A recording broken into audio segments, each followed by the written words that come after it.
Assalamualaikum warahmatullahi wabarakatuh. Apa kabarnya Bapak Ibu di mana saja Bapak Ibu berada? Semoga Bapak Ibu semua selalu dalam keadaan sehat walafiat. Nah, Bapak Ibu berjumpa kembali pada channel YouTube Desti Hidayat. Dan di video kali ini informasi yang akan saya sampaikan dikutip dari sonora.id, yaitu tentang 7 contoh deskripsi pengalaman kerja guru honorer yang profesional. Nah, kira-kira bagaimana informasi lengkapnya? Bapak Ibu dapat menyimak video ini hingga selesai. Namun sebelum kita ke informasi lengkapnya, ada baiknya Bapak Ibu terlebih dahulu klik tombol subscribe dan juga nyalakan tombol loncengnya agar Bapak Ibu tidak ketinggalan info-info berikutnya. Dan nantinya jika dirasa info ini bermanfaat, Bapak Ibu dapat men-share agar tersampaikan kepada yang membutuhkan. Baik Bapak Ibu, mari kita ke informasi lengkapnya. Nah Bapak Ibu, berikut ini adalah beberapa contoh deskripsi pengalaman kerja guru honorer yang menarik dan profesional yang bisa Bapak Ibu jadikan referensi. Salah satu persyaratan yang harus diisi calon pelamar pegawai pemerintah dengan perjanjian kerja atau P3K adalah deskripsi pengalaman kerja atau deskripsi diri P3K guru. Nah Bapak Ibu, karena pengisian deskripsi pengalaman kerja ini hanya bisa menggunakan maksimal 3000 karakter, nah maka informasi yang disampaikan harus padat dan jelas, namun tetap mampu menggambarkan potensi diri agar menjadi pertimbangan oleh panitia seleksi. Isi dari deskripsi pengalaman kerja guru honorer mencakup tentang informasi data diri, kemudian lama bekerja, nama instansi tempat bekerja, pengalaman selama bekerja, hingga penghargaan apabila ada. Nah Bapak Ibu calon pelamar, sebagai referensi berikut ini ada 7 contoh deskripsi pengalaman kerja guru honorer yang menarik dan profesional. Yang pertama, contoh deskripsi pengalaman kerja guru honorer. Perkenalkan, nama saya Julianto Rahman. Saya bekerja sebagai guru honorer di SD Impres BTN IKIP 1 Makassar sejak Januari 2020 sampai Agustus 2024. Selama menjalani peran ini, saya berperan merancang dan menyampaikan materi pelajaran yang sesuai dengan kurikulum berlaku, menggunakan berbagai metode pengajaran yang kreatif untuk memastikan bahwa siswa dapat memahami konsep-konsep yang diajarkan dengan baik. Saya secara aktif melakukan evaluasi kemajuan belajar pada siswa melalui penilaian berkala, ujian, dan proyek kelompok. Saya juga menyediakan bimbingan tambahan untuk siswa yang membutuhkan. Pengalaman saya sebagai guru telah memperdalam keterampilan dalam komunikasi, pengembangan kurikulum, dan manajemen kelas. Sebagai guru, saya dapat memperkuat komitmen di dunia pendidikan untuk mengembangkan karakter siswa. Selanjutnya contoh yang kedua. Perkenalkan, nama saya Raditya Purnomo, seorang guru kesenian yang telah mengabdikan diri selama 6 tahun lamanya. Saya merupakan seorang lulusan seni rupa dari Universitas Taruna Bangsa. Meskipun tercatat sebagai non-ASN, saya menunjukkan dedikasi yang tinggi sebagai seorang pendidik maupun perwakilan dari sekolah di bidang kesenian. Selain memiliki ketertarikan untuk menjadi pendidik di dunia pendidikan, saya juga secara aktif terlibat dalam pelestarian kesenian di lingkungan masyarakat. Saya memiliki kecintaan yang mendalam terhadap seni dan budaya asli Indonesia. Saya merupakan anak dari pegiat kesenian yang telah lama menyerukan tentang pelestarian kesenian.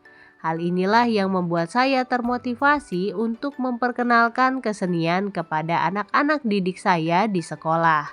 Saya mengajak anak-anak untuk ikut dalam seminar yang diselenggarakan di kampus maupun lembaga-lembaga. Seminar tersebut bertemakan tentang seni dan budaya yang merupakan hal penting untuk dilestarikan oleh setiap bangsa Indonesia. Sebagian besar seminar yang diikuti oleh anak-anak didik saya melibatkan pembicara-pembicara yang berasal dari pegiat kesenian. Salah satunya adalah saya yang selama ini dikenal sebagai sosok yang cukup vokal dalam upaya pelestarian kesenian. Tidak hanya di luar kelas, pada saat di dalam kelas saya juga berusaha untuk menciptakan situasi pembelajaran yang mampu membuat anak-anak untuk mencintai kesenian yang berasal dari tanah air mereka. Salah satu upaya yang saya lakukan adalah dengan mengajak anak-anak untuk bermain alat musik dan menyanyikan lagu-lagu daerah yang selama ini kerap ditinggalkan oleh sebagian orang. Menurut saya, lagu-lagu daerah menjadi salah satu warisan budaya yang perlu dilestarikan. Di tengah gempuran lagu-lagu baru dan viral yang banyak didengarkan oleh masyarakat, saya berharap anak-anak didik saya masih tetap mendengarkan lagu-lagu daerah. Tidak hanya sekedar menyanyikan lagu-lagu tersebut, saya juga ingin anak-anak bisa mengekspresikan kreativitas mereka dengan baik. Hal ini diharapkan dapat membuat anak-anak berkontribusi secara aktif dalam pelestarian kesenian. Saya juga secara aktif mengunggah hasil pembelajaran yang telah didapatkan anak-anak terkait kesenian di media sosial maupun saluran YouTube. Cara ini diharapkan dapat membuat dampak yang positif tidak hanya bagi anak-anak didik saya, tetapi juga masyarakat secara lebih luas. Kemudian saya juga secara aktif membagikan informasi seputar lomba-lomba kesenian yang dapat diikuti oleh anak-anak. Saya berharap dapat bergabung menjadi salah satu guru kesenian di sekolah ini. Besar harapan saya untuk dipilih sebagai P3K agar saya mendapatkan kesempatan yang lebih luas untuk menyebarkan wawasan yang berkaitan kesenian dan budaya asli Indonesia. Saya juga berharap dapat menjadi P3K demi memiliki kesempatan untuk secara aktif terlibat dalam berbagai penelitian guru yang memfokuskan tentang pelestarian kesenian di Indonesia. Demikian perkenalan dari saya, terima kasih. Nah, selanjutnya contoh yang ketiga Bapak Ibu. Nama saya Dian Kurniasari, lahir di Surabaya pada 12 April 1990. Saya merupakan guru mata pelajaran matematika yang telah mengajar selama 7 tahun di SMAN 1 Surabaya. Dalam perjalanan karir saya selalu berusaha untuk membangun suasana belajar yang interaktif dan mengedepankan pemecahan masalah atau problem solving sebagai inti dari pembelajaran. Saya juga menerapkan pendekatan pembelajaran berbasis proyek untuk membantu siswa mengaitkan konsep matematika dengan kehidupan nyata. Hal ini bertujuan agar mereka tidak hanya memahami teori, tetapi juga mampu berpikir logis dan analitis dalam menghadapi masalah sehari-hari. Di samping itu, saya aktif mengikuti pelatihan guru untuk selalu mengembangkan metode pengajaran terbaru. Saya juga tergabung dalam tim pengembangan kurikulum di sekolah dan berkolaborasi dengan guru-guru lain untuk meningkatkan kualitas pendidikan. Di luar tugas mengajar, saya berpartisipasi dalam program bimbingan persiapan ujian bagi siswa kelas 12. Saya percaya bahwa pendidikan yang berkualitas akan menjadi pondasi kuat bagi siswa dalam meraih kesuksesan di masa depan. Nah, Bapak Ibu, berikut adalah contoh yang keempat. Nama saya Yusuf Maulana, lahir pada 20 Juni 1991 di Semarang.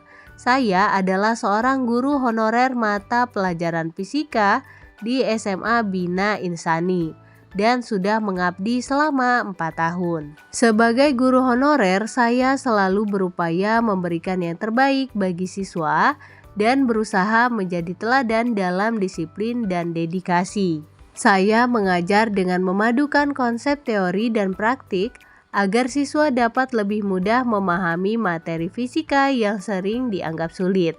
Dengan menggunakan alat peraga dan simulasi digital, saya menciptakan pengalaman belajar yang lebih menarik dan relevan bagi siswa. Selain mengajar, saya juga aktif membantu kegiatan ekstrakurikuler Olimpiade Sains yang telah melahirkan siswa-siswa berprestasi di tingkat provinsi. Saya merasa bangga dapat berkontribusi dalam membangun siswa yang tidak hanya cerdas secara akademis, tetapi juga mampu bersaing di ajang nasional. Di luar sekolah, saya terlibat dalam program pengajaran sukarela di komunitas pendidikan bagi anak-anak tidak mampu. Dengan pengalaman dan dedikasi saya berharap dapat terus berkontribusi dalam mencerdaskan generasi penerus bangsa. Nah, selanjutnya contoh yang kelima. Saya lulusan jurusan pendidikan guru sekolah dasar dari Universitas Nusantara Tunas Bangsa.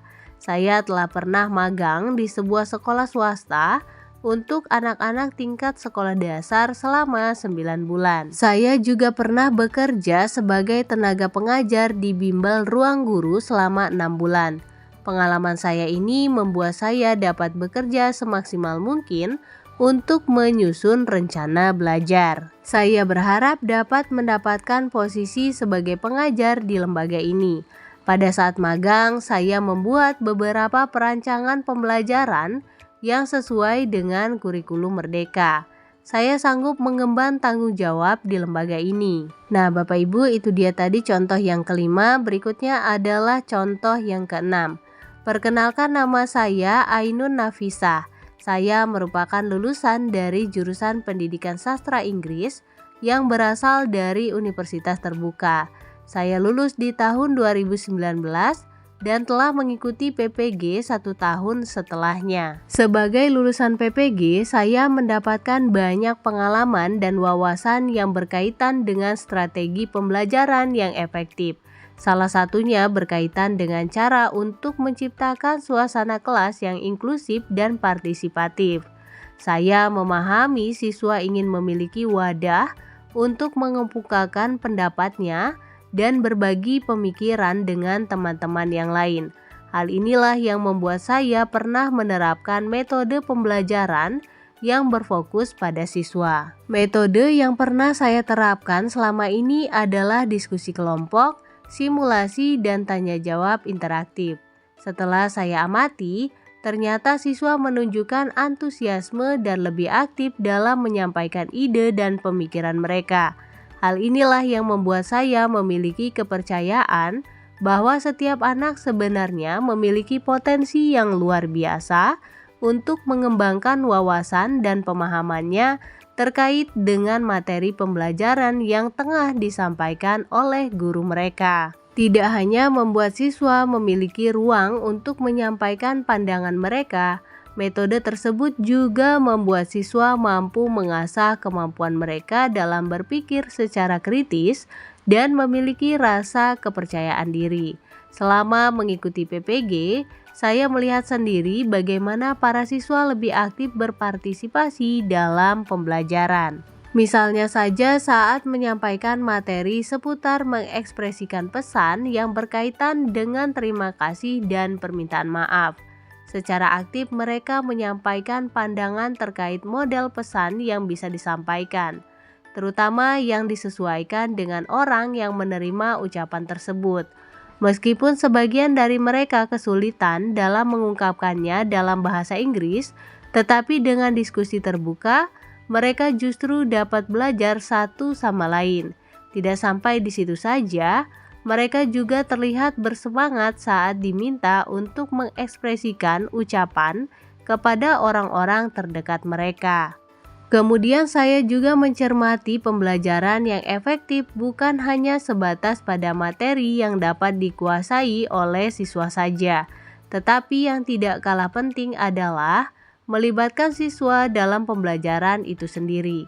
Saya ingin menciptakan lingkungan belajar yang mampu mendukung siswa untuk merasa bahwa mereka menjadi bagian dari pembelajaran itu sendiri. Sebagai seorang guru non-ASN yang telah memiliki pengalaman lebih dari 2 tahun mengajar, saya ingin terus belajar dari pengalaman sehari-hari bersama dengan para siswa, baik di dalam kelas maupun di lingkungan sekitar sekolah. Saya ingin menciptakan lingkungan pembelajaran yang mampu berkontribusi secara positif dalam membentuk siswa agar mampu menjadi generasi yang berpikir kritis dan memiliki kreativitas dalam belajar. Demikian perkenalan diri yang dapat saya sampaikan pada kesempatan ini. Semoga saya memiliki kesempatan untuk bisa bergabung menjadi salah satu guru mata pelajaran bahasa Inggris di SMP Mekar Jaya 1 ini. Nah, selanjutnya Bapak Ibu, contoh yang terakhir, contoh deskripsi pengalaman kerja guru honorer. Nama saya Dewita Hadianti, lahir di Sumedang 12 November 1990. Saat ini saya bekerja sebagai guru honorer di SDN Mekarjaya 7, Kecamatan Karanganyar, Kabupaten Ngawi. Saya sudah menjadi guru honorer sejak tahun 2018. Menjadi seorang guru adalah cita-cita saya sejak kecil yang bisa berhasil terwujud. Selama menjalankan tugas, saya selalu bersemangat, terutama saat menyampaikan materi di kelas. Saya selalu mencari cara agar bisa menyampaikan tiap materi dengan cara yang interaktif sehingga siswa terlibat aktif dalam pembelajaran. Beberapa metode yang telah saya lakukan adalah menggunakan video animasi dan melakukan praktik-praktik sederhana. Saya juga selalu mencatat minat dan karakter tiap siswa sehingga saya bisa mengoptimalkan potensi mereka. Selain lewat materi pembelajaran di kelas, saya juga berusaha memaksimalkan potensi siswa dengan berbagai program di luar kelas. Salah satu program yang saya buat adalah memilah sampah. Melalui program saya mengajak para siswa untuk bertanggung jawab terhadap sampahnya masing-masing dengan memilahnya dahulu sebelum dibuang. Atas program yang saya cetuskan ini, Sekolah SD Negeri Mekarjaya bisa mendapatkan penghargaan sebagai sekolah adiwiyata pada tahun 2022. Nah, Bapak Ibu calon pelamar P3K guru, itu dia tadi informasi mengenai 7 contoh deskripsi pengalaman kerja guru pada P3K. Baik Bapak Ibu, semoga contoh-contoh tadi dapat memberikan inspirasi dan menjadi referensi bagi Bapak Ibu semua. Demikian Bapak Ibu informasi yang dapat saya sampaikan. Semoga bermanfaat. Jangan lupa untuk men-share video ini agar tersampaikan kepada yang membutuhkan. Jangan lupa berikan like pada video ini, klik tombol subscribe dan juga nyalakan tombol loncengnya agar Bapak Ibu tidak ketinggalan info-info berikutnya. Baik Bapak Ibu, terima kasih. Assalamualaikum warahmatullahi wabarakatuh.